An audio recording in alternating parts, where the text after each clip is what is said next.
السلام عليكم. goorta la tooganayo Said Cali Macalin Daawud oo ahaa ninkii xaaskiisa gubay ayaa la shaaciyay ogow maanta magaalada Muqdisho iyo maalmihii la soo dhaafay waxa ka soconaya toogashooyin oo maxkamadaha xukunnadii ay rideen ayaa la fulinayay beesha habargidir ee uu Said Cali ka soo jeeday ayaa lagu wargeliyay goorta Said Cali la tooganayo oo tiirka toogashada la geenayo laakiin waa ay ka caroodeen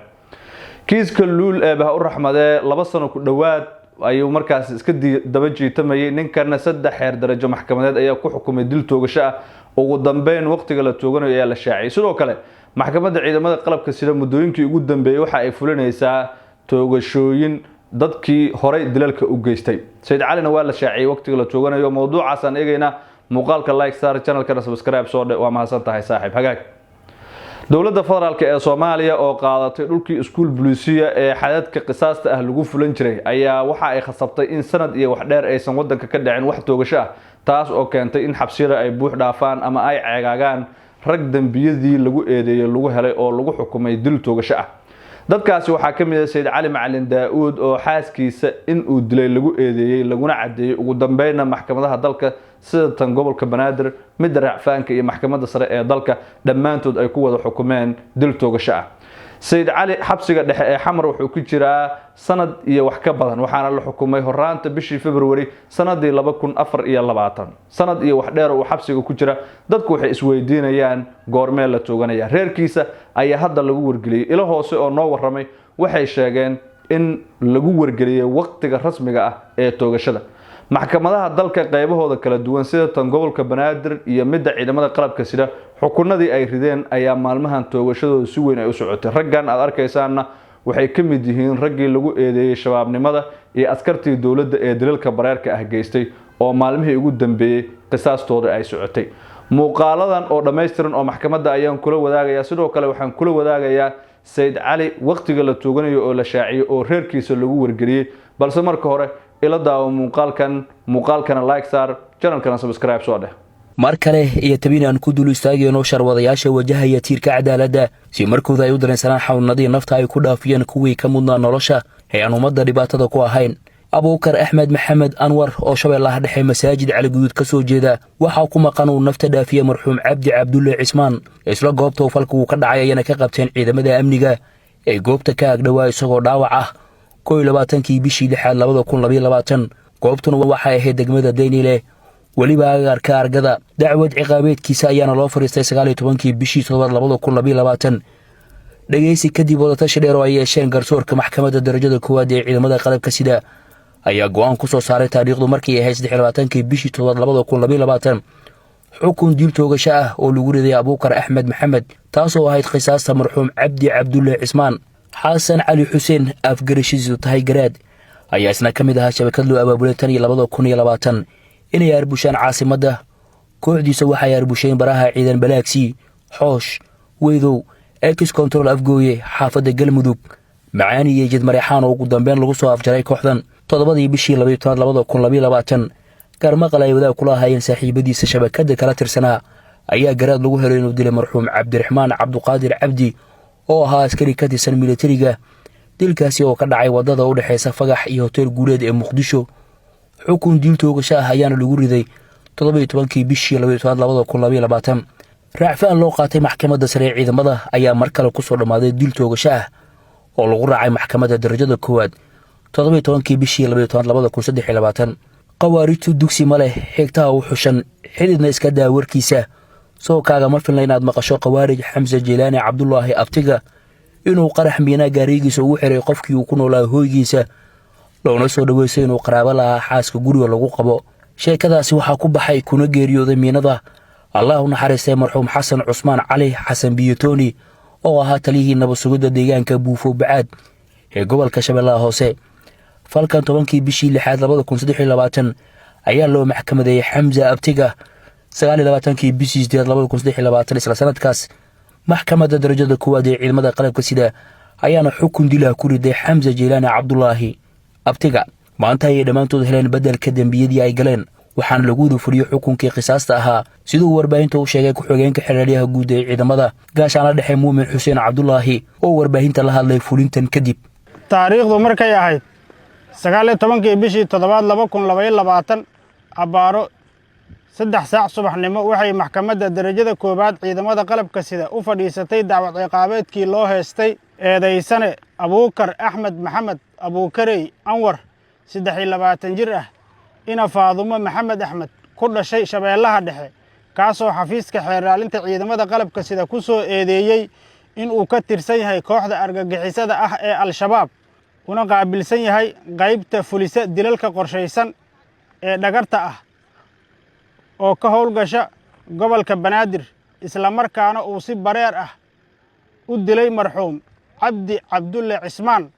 falkaas oo ka dhacay degmada Dayniile taariikhdu markay ahayd 22 bishii 6 2022 waxay maxkamaddu ku xukuntay taariikhdu markay ahayd 23 bisha 7 2022 dil toogasho ah oo ah qisaastii marxuum Cabdi Cabdulle Cismaan maanta oo ay taariikhdu tahay 14 bisha 8 2025 waxaa lagu fuliyay xukunkii qisaasta ahaa taariikhdu markay ahayd 7 bishii 12 2022 abbaaro 9 subaxnimo waxay maxkamadda darajada koowaad ciidamada qalabka sida u fadhiisatay dacwad ciqaabeedkii loo heestay eedaysane Xasan Cali Xuseen Ibraahim Garaad 27 jir ah ina Aamino Shiilow Xasan ku dhashay Qansax Dheere kaasoo xafiiska xeeraalinta ciidamada qalabka sida ku soo eedeeyay in uu ka tirsan yahay kooxda argagixisada Al-Shabaab gaar ahaan qaybta dilalka qorshaysan iyo arbushaada ka fulisa magaalada Muqdisho isla markaana uu dilay marxuum Dable Xooga Cabdiraxmaan Cabdulqaadir Cabdi Axmed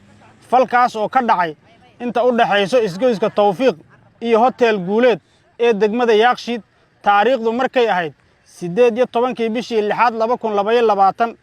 waxayna maxkamaddu ku xukuntay taariikhdu markay ahayd 17 bishii 12 2022 dil toogasho ah oo ah qisaastii marxuum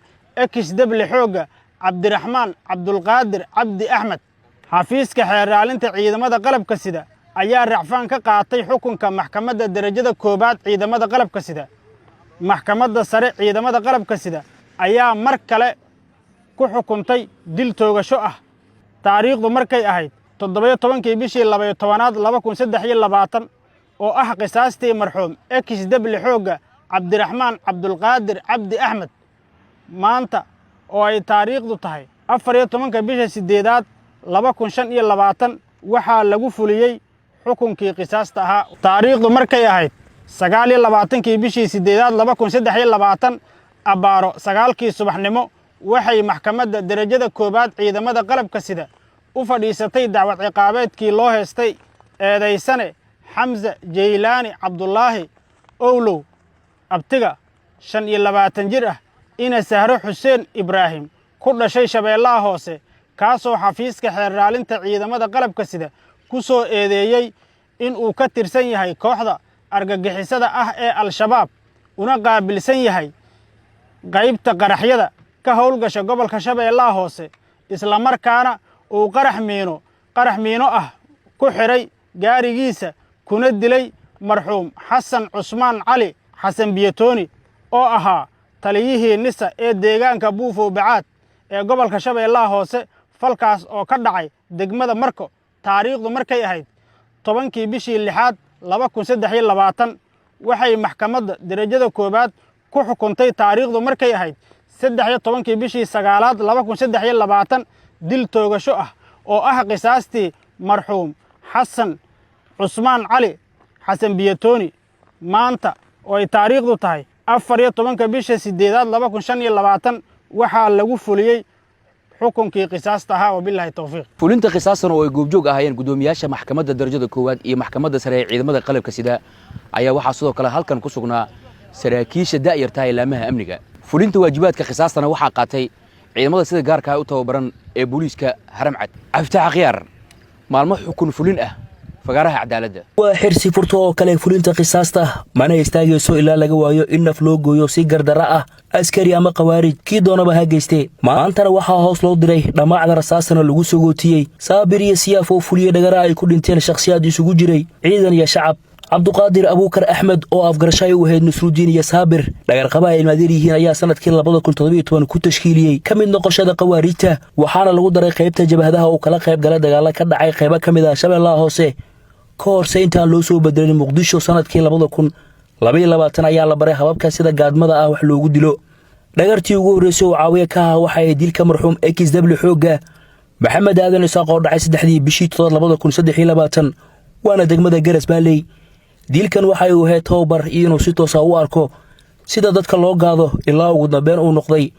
dilaa isku filan oo aan xitaa u baahnayn qof caawiye ah oo la howlgala degmada Daynile gaar ahaan waaxda halgan waxa uu ku dilay nabadoon Salaad Cali Aadan Wiid 8 bishii 2023 dilka kadib Cabduqaadir ayaa isku dayay inuu looga ka bixiyo taleefanka marxuumka taasoo la lisay in Google Drive Gmail-ka ku xiran uu keediyo sawirkiisa falkan 3 maalin kadib 12 bishii 2023 waliba maalinimo jimcaha salaada qudbada kadib ayuu degmada Hodan ku dilay ganacsade Isaaq Aadan Cali kadibna waxa uu isku dayay inuu bam gacmeed iyo rasaas uu ka ridayay bistoolad uu isaga reebo ciidanka ilaala qaran oo geeridaasi ka agdhawaa balse waxa ay go'aansadeen inay dhaawacaan si gacanta loogu dhigo isla goobtaasi ayayna ku soo afjareen silsiladiisii argagixisanimo cabduqaadir abuukar axmed oo la horgeeyay maxkamadda darajada koowaad ee ciidamada qalabka sida kiiskiisana ay ka yeelatay fadhiyo kala duwan ayaa 24 bishii 2024 ku xukuntay dil toogasho oo ah qisaasta marxuumiinta uu dhiigooda si macdan darada ahaa uu daadiyay Saleebaan Xuseen Nuur oo ku howlgali jiray magacyo sida Cali Isiyaaf waxa uu kamid ahaa jabhad ka qayb qaadata dagaalo qaarkoodna uu ahaa muuqaal duube mar uu basaas noqday ayaa u xigtay kadibna Muqdisho ayaa loo soo bedelay si uu u fuliyo dilalka gaadmada ah 27 bishii 2025 maalin Ramadaan ah waxa uu ilinkii hore ee gurigiisa ku dilay dabli xooga Saleebaan Maxamed Ibraahin oo ka tirsanaa guutada saddexaad ay qaybta 27 ciidanka xooga dalka Soomaaliyeed kaasi oo fasax caafimaad ah uga soo tagay furmaha dagaalka xabadii ka gudbay marxuumka jirkiisa ayaana dhaawac culus gaarsiiyay dhibana Saciid Baashi Nuur oo la fadhiyay Saleebaan gabar uu dhalay marxuumka oo ku soo baxday dhawaqa rasaasta ayaa eriyatay eedeysanaha oo xabado u riday 4 jiho taasi oo keentay in lagu soo baxo dad shacab ah ayaana qabtay eedeysanaha oo ku simay ciidanka booliska saldhigga degmada Garas Baaley 17 bishii 2024 ayaa loo fariisay dacwad ka dhan ah eedeysana Saleebaan 22 bishii 2025 ayayna maxkamaddu ku xukuntay dil toogasho ah oo ah qisaasta marxuum XW xooga Saleebaan Maxamed Ibraahin cabduqaadir abuukar axmed iyo Saleebaan Xuseen Nuur ayaa maanta lagu oofiyay xadkii qisaasta sidoo warbaahinta u sheegay xeraaliye gaashaanle Ismaaciil Abshir Cumar Saleebaan Xuseen Nuur Cali oo loo qisaasay marxuum XW xooga Saleebaan Maxamed Ibraahin labo cabduqaadir abuukar axmed xasan afgarashadiisu ay tahay Nasrudiin iyo Saabir oo loo qisaasay marxuumiinta kala ah XW xooga Maxamed Aadan Isaaq labo nabadoon Salaad Cali Aadan Wiid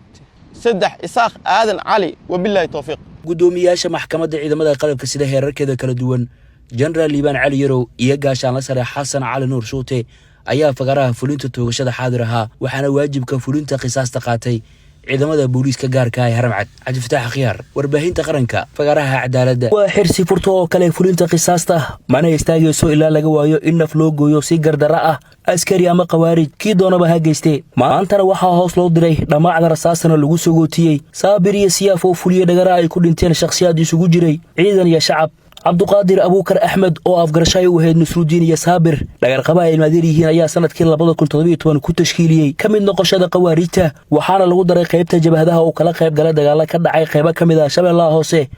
ka hor intaan loo soo bedelin Muqdisho sanadkii 2022 ayaa la baray hababka sida gaadmada ah wax loogu dilo dhagartii ugu horeysay oo caawiye ka ah waxa ay dilka marxuum XW xooga Maxamed Aadan Isaaq oo dhacay 3 bishii 2023 waana degmada Garas Baaley dilkan waxa uu ahaa toobar inuu si toos ah u arko sida dadka loo gaado ilaa ugu dambeyn uu noqday dilaa isku filan oo aan xitaa u baahnayn qof caawiye ah oo la howlgala degmada Daynile gaar ahaan waaxda halgan waxa uu ku dilay nabadoon Salaad Cali Aadan Wiid 8 bishii 2023 dilka kadib Cabduqaadir ayaa isku dayay inuu looga ka bixiyo taleefanka marxuumka taasoo la lisay in Google Drive Gmail-ka ku xiran uu keediyo sawirkiisa falkan 3 maalin kadib 12 bishii 2023 waliba maalinimo jimcaha salaada qudbada kadib ayuu degmada Hodan ku dilay ganacsade Isaaq Aadan Cali kadibna waxa uu isku dayay inuu bam gacmeed iyo rasaas uu ka ridayay bistoolad uu isaga reebo ciidanka ilaala qaran oo geeridaasi ka agdhawaa balse waxa ay go'aansadeen inay dhaawacaan si gacanta loogu dhigo isla goobtaasi ayayna ku soo afjareen silsiladiisii argagixisanimo. cabduqaadir abuukar axmed oo la horgeeyey maxkamadda darajada koowaad ee ciidamada qalabka sida kiiskiisana ay ka yeelatay fadhiyo kala duwan ayaa 24kii bishii 6 2024 ku xukuntay dil toogasho oo ah qisaasta marxuumiinta uu dhiigooda si macdan darada ahaa uu u daadiyey. Saleebaan Xuseen Nuur oo ku howlgeli jiray magacyo sida Cali iyo Siyaaf waxa uu ka mid ahaa jabhad ka qayb qaadata dagaallo qaarkoodna uu ahaa muuqaal duube. mar uu basaas noqday ayaa u xigtay kadibna Muqdisho ayaa loo soo bedelay si uu u fuliyo dilalka gaadmada ah. 27kii bishii 6 2025 maalin Ramadaan ah waxa uu ilinkii hore ee gurigiisa ku diray dable xooga Saleebaan Maxamed Ibraahin oo ka tirsanaa guutada saddexaad ay qaybta 27 ciidanka xooga dalka Soomaaliyeed kaasi oo fasax caafimaad uga soo tagay furmaha dagaalka. xabadihii ka gudbay marxuumka jirkiisa ayaana dhaawac culus gaarsiiyay dhibana Saciid Baashi Nuur oo la fadhiyay Saleebaan. gabar uu dhalay marxuumka oo ku soo baxday dhawaqa rasaasta ayaa eriyatay eedeysanaha oo xabado u riday 4 jiho taasi oo keentay in lagu soo baxo. dad shacab ah ayaana qabtay eedeysanaha oo ku simay ciidanka booliska saldhigga degmada Garas-Baaley. 17kii bishii 2024 ayaa loo fariistay dacwad ka dhan ah eedeysana Saleebaan. 22kii bishii 2025 ayayna maxkamaddu ku xukuntay dil toogasho ah oo ah qisaasta marxuum XW xooga Saleebaan Maxamed Ibraahin. cabduqaadir abuukar axmed iyo Saleebaan Xuseen Nuur ayaa maanta lagu oofiyay xadkii qisaastaha sidoo warbaahinta u sheegay xeraaliye gaashaanle Ismaaciil Abshir Cumar.